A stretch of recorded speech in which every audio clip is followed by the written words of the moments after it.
I just opened my mailbox and my hands froze. My house, my sanctuary, was no longer mine. The bank said it belonged to my sister, Olivia, and my parents? They acted like nothing happened. I could hear them laughing somewhere, planning their victory while I was left out. I stopped breathing, staring at the papers, feeling everything unravel. How could they do this to me? I refused to move, refused to believe. And now, with the door about to open, I have to decide. Fight, or lose everything forever. Would you stay or walk away? I felt my hands tremble as I stared at the official notice from the bank. My house, the place where I had built every corner with care and memories, no longer belonged to me. Olivia's name was printed in bold letters across the document. I couldn't breathe at first, my mind refusing to accept the truth. How could my parents allow this? How could they silently decide to hand everything I had worked for to my sister? I slammed the mailbox shut and sank to the floor, clutching the papers as if holding them might somehow reverse reality. I dragged myself to my laptop, hands still shaking. Logging in to check my account was the last straw. The page was full of updates and notifications, but one immediately caught my attention. There it was, Olivia's post, smiling broadly in the front yard of my house, captioned with careless glee about her new home. A chill ran down my spine. She wasn't just taking my house. She was flaunting it. Every laugh in the photo, every boastful word was a knife twisting deeper into my chest. I could feel my stomach knotting with a mixture of anger, disbelief, and betrayal. Who steps into my home next, her or me? The thought hit me like a punch, and I realized I couldn't wait for someone else to decide my fate. The room felt unbearably quiet, except for the soft hum of the laptop.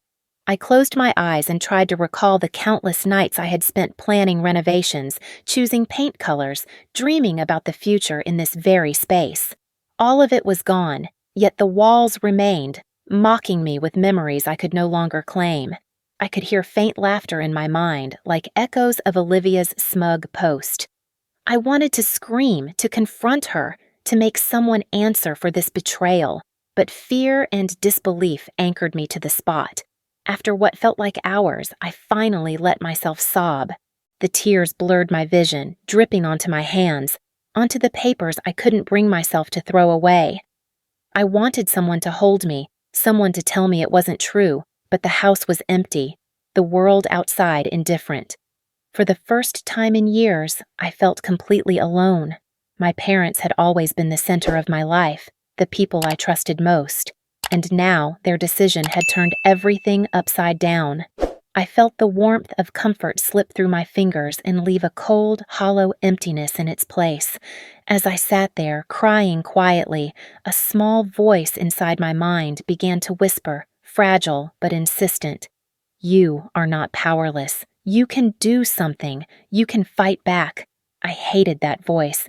It reminded me of the strength I had always tried to avoid, the kind of courage that could burn bridges and disrupt family ties. Yet, it was the only voice that felt real. I wiped my tears and stared at the notice again. I didn't want to admit it, but a plan was forming, sketchy and fragile at first, but growing clearer with every passing second. It was risky, complicated, and it might hurt everyone involved, including me, but it was the only way to reclaim what was mine. I remembered the countless conversations I had had with Olivia over the years, the polite smiles, the shared birthdays, the moments of sisterly laughter. All of it suddenly seemed false, a mask hiding the ambition and cunning I had never suspected. She had been patient, careful, and waiting for the perfect moment to strike. And strike she did. My parents, too, had been silent accomplices, their actions cloaked in some sense of fairness that I could no longer understand. The betrayal stung deeper than I had anticipated, not just because I had lost a house, but because I had lost the trust that had anchored my life. By evening, the initial shock had worn down to a simmering, restless anger. I moved around the house, touching objects I had picked out myself, imagining them under Olivia's ownership. Every picture frame, Every corner, every shelf reminded me that someone else was taking credit for my life. I realized I had to stop pretending. I had to make a choice. Continuing to pay the mortgage would be submitting quietly to their betrayal, an acknowledgement that they could strip me of everything without consequence. I made my decision. I would stop paying, not out of spite, not out of revenge alone, but as a declaration. This house, these memories, my life, I would not give them up silently. Sitting in the fading light of the living room, I let my mind wander to possibilities. How could I confront Olivia? How could I deal with my parents' indifferent complicity? There were legal avenues, maybe even social leverage, but none of it felt enough to satisfy the burning injustice I felt. Still, a seed of strategy had taken root in my thoughts. Something subtle, something calculated. I would not act recklessly. I would wait, observe, and strike at the right moment. Olivia might have the paper claiming ownership, but she didn't know me, or the lengths I was willing to go to reclaim my life. I glanced at the clock. Hours had passed unnoticed, my tears dried, but my mind now sharp, scanning for opportunities. The day had started with shock and grief, but by the time the sky darkened, I felt the stirrings of resolve. I whispered to myself almost defiantly, "You won't walk in here without me noticing, without me fighting back." The micro cliffhanger lingered heavy in the air, almost tangible. The question remained unanswered, one that would haunt me for days. Who would step into this house next, her or me? I turned off the laptop, letting the quiet of the room settle around me. The house seemed to sigh, the walls holding on to the echoes of betrayal and the whispers of hope. A plan was forming, and with it, a fragile sense of control. I was alone, yes, but not powerless. I had lost something, but perhaps, just perhaps, I was on the verge of discovering how to take it back. The first move would be mine, and no one would see it coming. The sound of the front door opening made my stomach drop. I had barely managed to calm myself after the morning's revelation, and now I was face to face with the people who had dismantled my life without a single warning. My parents walked in first, faces carefully neutral, carrying the air of casual authority that had always unnerved me. Behind them, Olivia followed, dragging a suitcase and a few boxes, her smile wide and insincere, eyes scanning the room as if she already owned it. I could feel the heat rising in my chest, a mix of anger, fear, and disbelief. "You're home early," my father said, voice calm but firm, as if our roles in this confrontation had been prearranged long ago. His eyes, though softened by years of familiarity, were unreadable, giving nothing away. My mother, holding a small box of decorations, smiled faintly, her expression saying, "This is just how things are, and you need to accept it." I swallowed hard, struggling to find the right words. "Home? You mean my house?" I managed, voice shaking but determined. "This is my home. How can you just come in here?" Olivia stepped forward, dragging her suitcase with a casual confidence that made my blood boil. "Cassandra," she said sweetly, almost teasing, "it's not just any house anymore. It's mine now. Don't worry, I'll take care of everything." Her voice was soft, but each word was laced with triumph, the kind that makes the target of betrayal feel small and powerless. I wanted to shout, to grab her suitcase and throw it out the door, but I forced myself to take a slow, deliberate breath, forcing control over the emotions threatening to spill over. They began to arrange the room, placing items here and there, making the space feel unfamiliar, as though every inch of it belonged to someone else. My parents offered half-hearted comments. "Make yourself comfortable," but the words were empty, as if they were acting in a play and I was only a reluctant extra. Olivia's smile never faltered, her movements precise, like a performer used to the spotlight. That was the twist I hadn't anticipated. She wasn't just taking my house, she was performing victory, showing everyone that she had won before any battle had even started. I pulled out my phone quietly as my mind raced. If she was performing for others, I could turn the performance back on her. Slowly, I started recording, capturing the entire confrontation, Each word, each gesture, each false smile from my sister was preserved in high definition. The thought of sharing this publicly gave me a surge of secret satisfaction. Maybe, just maybe, people outside these walls could see the truth, could see the manipulation, the audacity, the betrayal. Hours passed as we stood there, the tension thick in the air, punctuated by the quiet hum of the refrigerator and the faint creak of the floorboards. I could see the calculation in my parents' eyes, the way they weighed each of my reactions, testing my patience, my composure, my resolve. It was exhausting, and yet I refused to give them the satisfaction of seeing me crumble. The emotional battle was just as critical as the physical one, and I knew every glance, every breath, every silent pause could shift the balance in my favor. When Olivia left the room briefly to retrieve a few more items, I paused the recording and exhaled. My neighbor, Mrs. Harris, had noticed the unusual activity earlier, and she had been discreetly watching. I remembered her hint, the subtle nod, the whispered, "If you need help, I can get you the papers you're looking for." I typed a quick message, sending the clip along with a brief note. Within minutes, she responded with scanned documents, proof of past manipulations and inconsistencies in the property transfer that could turn the tide in my favor. My heart raced, a mixture of relief and renewed determination. Olivia returned, her performance resuming with a carefully measured smile. "Everything's set," she said, as if claiming the space could erase the chaos she had caused in my mind. I didn't respond verbally. Instead, I set my phone down in plain sight, recording her actions for the world to see. I watched as her confidence wavered slightly, the first crack in her otherwise flawless facade.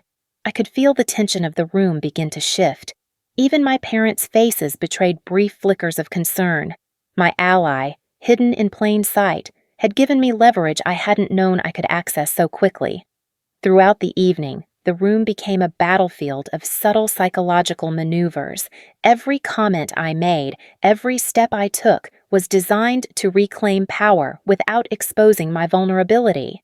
I let Olivia make her little performances, capturing them, preserving them, while internally planning the next move.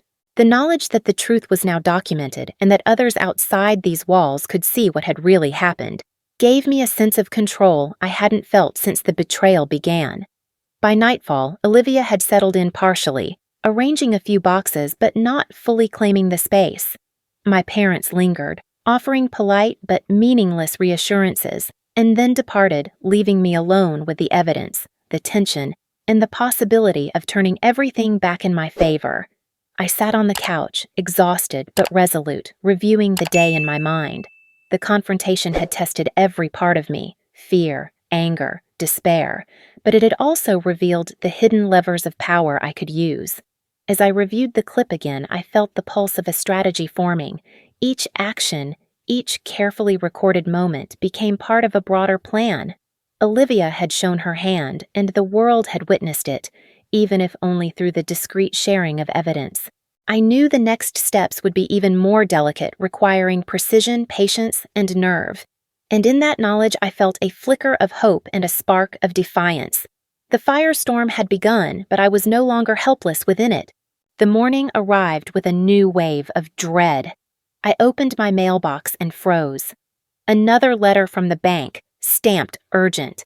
My hands shook as I unfolded it, revealing the words I had dreaded since the confrontation began. My house was scheduled for foreclosure. The document was precise, cold, and merciless. Deadlines, penalties, the legal machinery moving forward regardless of my protests. I sank to the floor again, clutching the letter, feeling the weight of inevitability pressing down. Panic surged, my mind racing for options, yet every scenario seemed darker than the last. As I read through the fine print, my heart sank deeper. But then, almost by accident, I noticed a clause I hadn't seen before. It was small, buried between paragraphs, a procedural detail the bank had failed to execute correctly during the ownership transfer. My pulse quickened. Could this be my way back? A loophole, however minor, was a thread I could pull, a spark that could ignite hope. I reread it 3 times, each pass revealing more nuances I could exploit. My hands no longer shook as violently. Fear was still present, but it had shifted into a sharpened, focused energy. I paced the living room, thinking through every possible legal action. Every step had to be precise. Every document had to be submitted perfectly. Missing the deadline would mean instant surrender, giving Olivia and my parents everything they wanted without a fight. My chest tightened at the thought. Could I gather all necessary evidence and submit it in time? The micro cliffhanger gnawed at me. The seconds ticking past were invisible yet suffocating. Time was both an enemy and an ally. I took a deep breath, forcing myself to focus, and began drafting a plan that would buy me leverage and breathing room. Meanwhile, the social media storm continued to grow. The clip I had recorded yesterday, capturing Olivia's smug performance, was spreading faster than I could track. Friends, neighbors, even strangers were commenting, sharing, and debating. Some expressed outrage at Olivia's audacity. Others voiced sympathy for me, offering advice or encouragement. The duality of support and scrutiny pressed in on me, amplifying the stakes. I realized quickly that public attention could be a double-edged sword. Every move I made was now under the watchful eyes of thousands, yet it could also serve as a shield and a weapon. I began to leverage this unexpected attention strategically. Every post, every subtle hint, every shared document could be curated to highlight the injustice without exposing myself prematurely. I drafted careful updates, revealing fragments of the story that would sway public opinion in my favor while keeping my ultimate strategy hidden. The thrill of this clandestine manipulation was intoxicating. I could see Olivia and my parents' arrogance potentially working against them as their public image became increasingly scrutinized. Their confidence could crumble if handled with precision. Throughout the day, I moved between fear and exhilaration. One moment I imagined arriving too late at the courthouse, watching my home slip away forever. The next, I envisioned a perfectly timed submission, the bank forced to halt proceedings, and Olivia caught off guard. My emotions soared and dipped with every thought, a roller coaster of despair and hope that left me exhausted yet strangely alive. Each decision felt like a calculated gamble, where winning or losing hinged on timing, perception, and subtle maneuvering. I spent hours scanning the documents, double-checking every number, every clause, every signature. The law was a maze, but this small error, the bank's oversight, was my key. It gave me a chance to disrupt the foreclosure process and force a reevaluation. It was more than a lifeline. It was validation that even in the midst of betrayal, careful observation and persistence could produce leverage. The thought of finally regaining some control over my life sparked a cautious optimism I had not felt in days. By late afternoon, the neighborhood buzzed with hushed whispers. People had noticed the drama unfolding at my house, and I could feel their attention even through the thin walls. Some stopped by, offering supportive words, subtle encouragement, or just a sympathetic smile. Their presence, though distant, reinforced the sense that I wasn't entirely alone in this battle. The social media commentary continued in parallel, a constant stream of analysis, opinions, and speculation. I realized that perception could become a tool as powerful as legal maneuvering. In the quiet moments, I mapped out the next moves in my mind. Each interaction, each post, each legal filing had to serve multiple purposes: delay foreclosure, reveal truth, and manipulate public perception. Olivia's unchecked confidence and my parents' passive complicity could be turned into missteps if handled cleverly. The public's attention was an unseen ally, a silent force that could amplify every success and expose every error.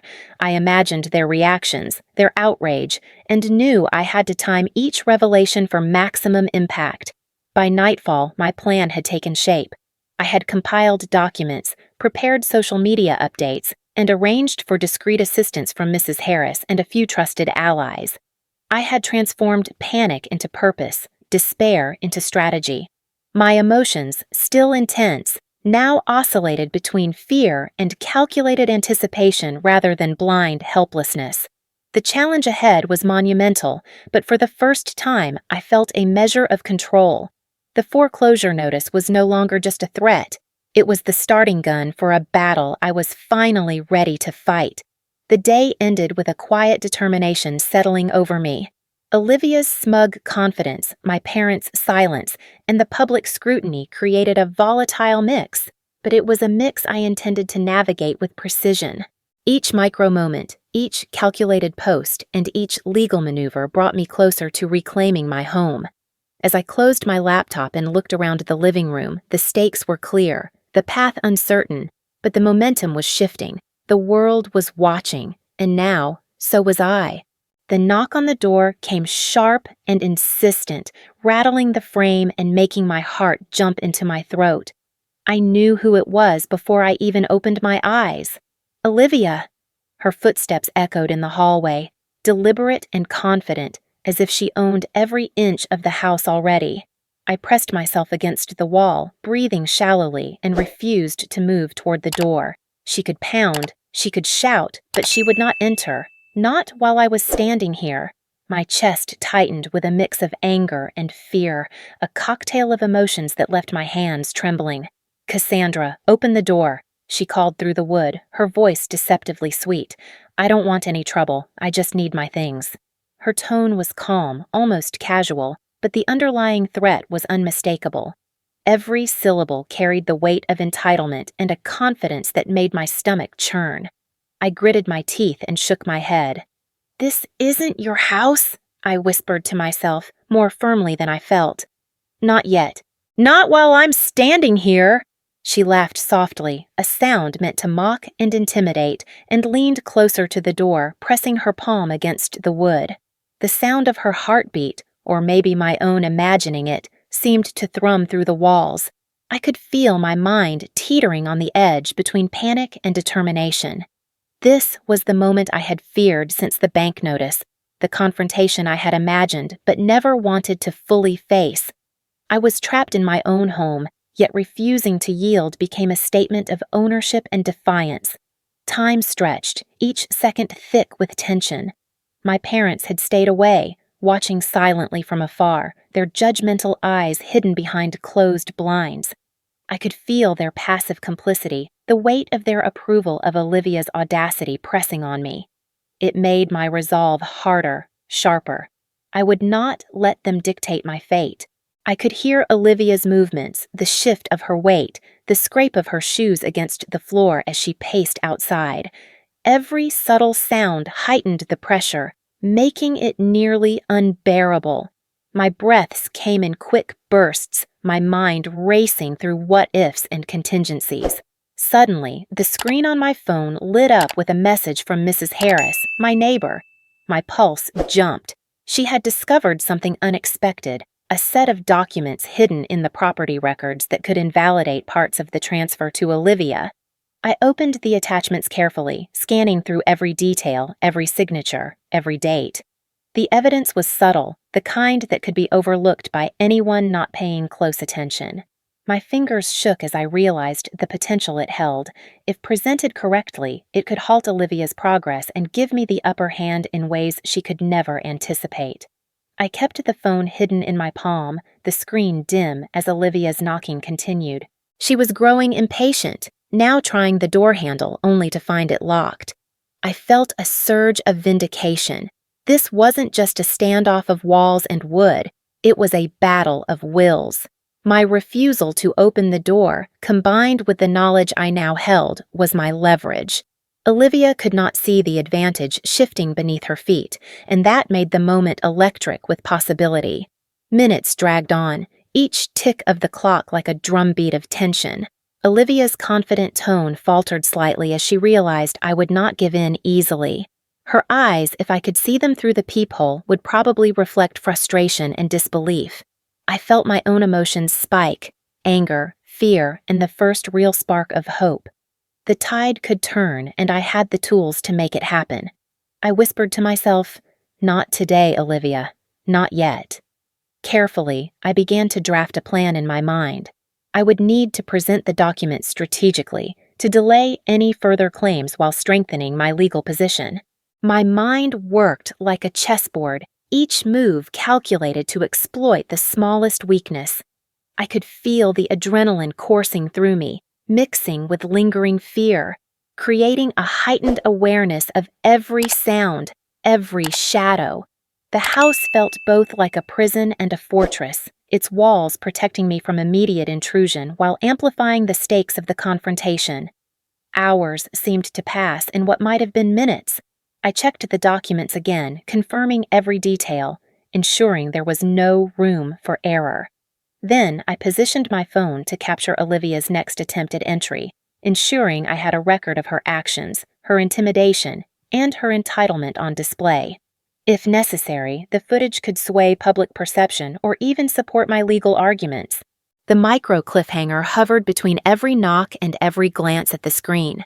Would she finally break through, or would my evidence give me the leverage I needed? Olivia's frustration grew audible, her movements sharper, more deliberate. Yet I remained calm on the surface, projecting certainty, while inside I balanced tension and strategy.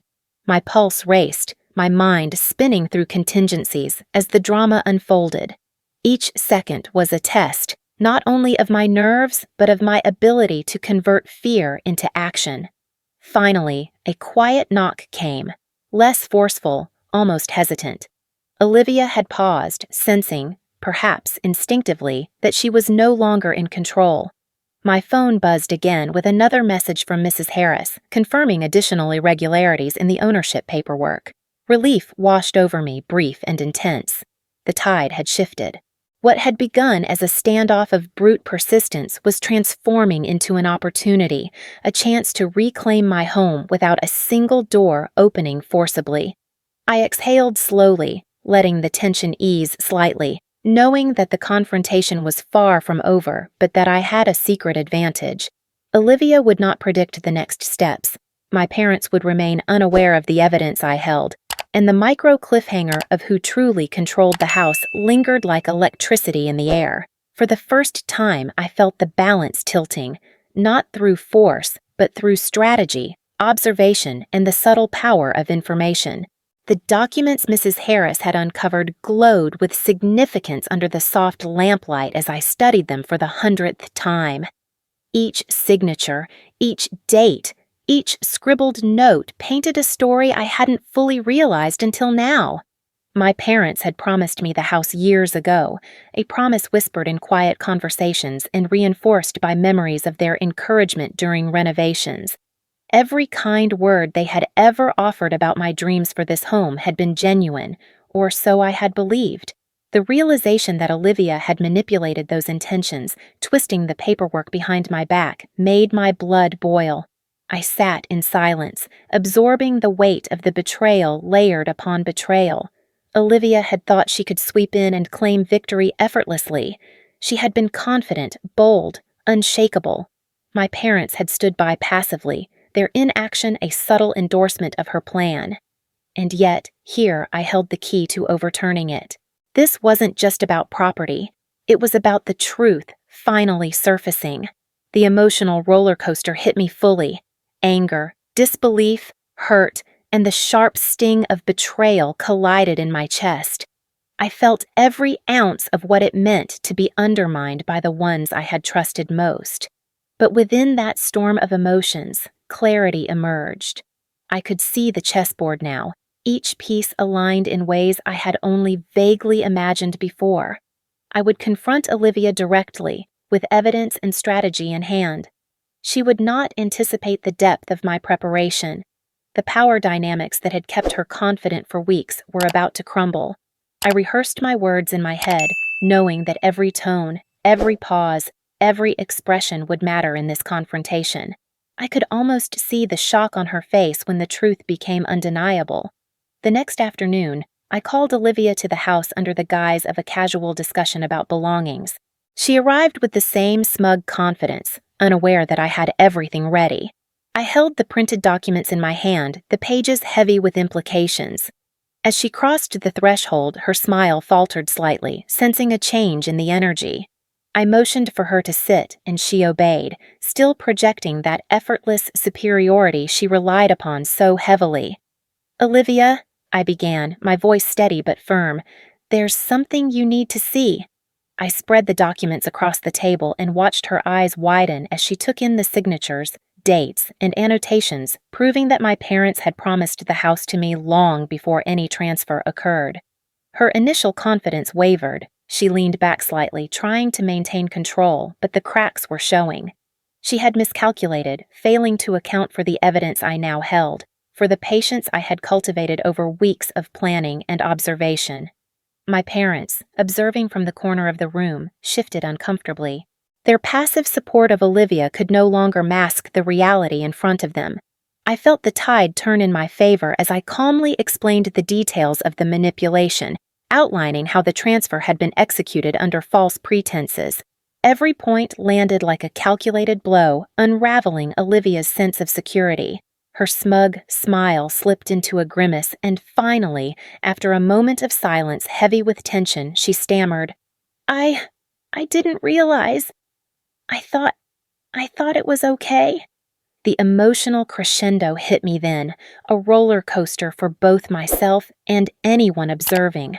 Anger and relief collided, twisting into a complex web of triumph and sorrow. The betrayal had been deep, but the truth emerging felt like a vindication, long overdue. I had transformed helplessness into strategy, fear into leverage, and now, as Olivia sat across from me, her usual dominance stripped away, I could feel the satisfaction of justice settling over the room. Yet, I also sensed the lingering pain, the fracture in our family's trust, the uncertainty of whether any reconciliation was possible. I paused, letting the weight of the moment sink in. I could feel my own heartbeat echoing in my ears, matching the tension in Olivia's breathing. Every second stretched, a micro cliffhanger for anyone witnessing the confrontation. Would I forgive her? Could trust ever be restored? Or would this be the final rupture, leaving only resentment in its wake? The room seemed to hold its breath alongside me, the unspoken question lingering, electrifying the air. Olivia looked at me, eyes wide, lips trembling slightly as she sought some escape from the truth she had ignored for too long. "Cassandra, I didn't mean," she began, but I held up a hand, stopping her mid-sentence. I didn't need words. The documents and the undeniable clarity of facts were enough to assert my position. I let the silence stretch, heavy and deliberate, forcing her to confront the consequences of her actions fully.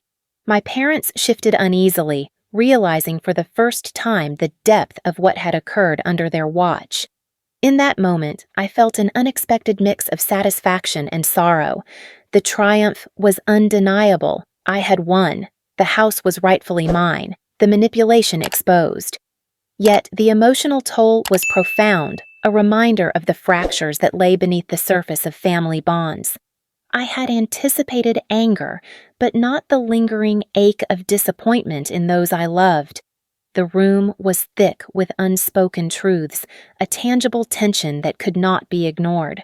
Finally, I spoke, my voice measured but firm. "This house belongs to me, and the truth has come out. You can accept it, or you can continue to fight, but the facts will not change." Olivia looked down, defeated yet bewildered, and my parents exchanged glances, the realization settling heavily on them. The climax had arrived. The layered twists of betrayal, manipulation, and strategy revealing themselves in full force. The micro cliffhanger remained, not in the house or in the documents, but in my own heart. Would I forgive Olivia? Could the family mend itself after weeks of deception? Or would the divide prove permanent? The story teetered on the edge of resolution, leaving the audience in suspense, riding the wave of emotions from rage to relief to tense anticipation. I had confronted the lies, reclaimed my home, and exposed the truth, but the final emotional decision, whether to forgive, whether to close the chapter completely, hung tantalizingly in the balance. The morning sun filtered through the curtains, casting soft light across the living room that had been the battleground of the past weeks. I moved through the space slowly, almost reverently, touching surfaces I had once feared would be claimed by Olivia. The house felt different now, quiet but heavy with the echoes of confrontation and the truth that had finally come to light. I had reclaimed it, not through force, but through patience, strategy, and the careful unveiling of facts that had been hidden for too long. My parents sat quietly in the corner, subdued but cooperative. They had agreed to a fair resolution, acknowledging my rightful claim to the house while negotiating Olivia's temporary access to certain belongings. It was a compromise neither of us had anticipated weeks ago, yet it was grounded in logic, fairness, and the undeniable evidence I had presented. The weight of victory was tempered by the knowledge that family bonds had been strained and trust would take years to rebuild, if it ever could. Still, I felt a measure of peace. For the first time, I sensed a future where the house was truly mine, not just in ownership, but in spirit. Olivia lingered in the doorway, her expression unreadable. She had lost the battle she had so confidently assumed she would win. Yet there was no theatrical collapse, no dramatic breakdown. She simply acknowledged the new reality with a small, tight smile. I could see the flicker of understanding in her eyes, perhaps a recognition of her own misjudgment, or maybe the dawning awareness that manipulation and arrogance could only carry her so far. I chose to stay silent, letting the moment speak for itself. Victory was not in humiliation, but in resolution. I walked through the rooms, examining every detail with a mix of nostalgia and newfound appreciation. The walls held the memories of my life, of the hours spent imagining the future, decorating, planning, and dreaming. Each corner now represented not just the past, but a hard-won claim to agency and dignity. I realized that in protecting my home, I had protected something deeper, my sense of self, the belief that I could assert my boundaries even when the people closest to me faltered. The emotional relief washed over me like a tide, ebbing and flowing, leaving me exhausted but whole. Despite the resolution, a subtle tension remained, a reminder that the story was not entirely concluded. The micro cliffhangers of the past weeks had subsided, replaced by a quieter uncertainty. I could feel Olivia's presence in the room even as she backed away, the awareness that this was not the absolute end lingering in the air. It was a gentle, almost imperceptible pulse of anticipation, hinting that the next chapter of this drama might yet emerge. I found a moment to sit alone, reflecting on how much had changed within me. The fear, the anger, and the betrayal had shaped a new clarity, a sharper understanding of personal limits and the importance of self-reliance. I no longer felt powerless in the face of injustice. Instead, I recognized the tools I possessed: strategy, observation, and the courage to act. The emotional roller coaster had forged resilience, teaching me that triumph was rarely clean or simple, but the stakes made the victory all the more meaningful. As I prepared dinner that evening, the rhythm of routine grounded me in ways that confrontation had not. Each movement, chopping vegetables, setting the table, washing dishes, became a meditation, a reclaiming of normalcy. My mind wandered to Olivia, and I wondered what she might be thinking, how she would adjust to her new position in the household hierarchy. There was no malice in my thoughts, only a careful observation, a recognition that human behavior is complicated and that mistakes, arrogance, and misjudgments can teach lessons without being cruelly punished. Then, as the sun dipped low, casting long shadows across the living room, I noticed a small envelope tucked beneath the leg of the couch. My breath caught. It was Olivia's handwriting, neat and precise. I carefully unfolded the paper, half expecting an apology, half fearing another trick. Inside, a single note read, "This isn't over. Just wait and see." My first reaction was surprise, a jolt of uncertainty that sparked my curiosity. The note was ambiguous, teasing future events without revealing any clear threat. My mind raced, parsing possibilities, imagining motives and next moves. It was a small, deliberate twist, a reminder that while one battle was resolved, the larger narrative was far from complete. I tucked the note into my pocket, feeling both a thrill and a sense of calm. The house was mine, my claim validated, my strategy effective. Yet the hidden twist hinted at future complications, a sequel lurking just beyond the horizon. It was the perfect balance, leaving satisfaction for the current victory while igniting curiosity for what could come next. The emotional sine wave of fear, anger, anticipation, and resolution had reached its temporary peak, but the last ripple of suspense lingered, delicate and enticing. Finally, I stepped to the window and looked out at the quiet street, the fading light painting familiar shapes in a warm glow. I felt the culmination of weeks of emotional struggle, strategic planning, and confrontation, all distilled into a profound awareness of my own capabilities. I had learned about limits, resilience, and the complex dance of family dynamics. Yet I also understood that life rarely closes neatly. There is always a next move, a hidden layer, a question lingering at the edge of perception. And as I gazed at the street, I smiled faintly, ready for whatever came next, confident that I could face it with the clarity and strength I had forged.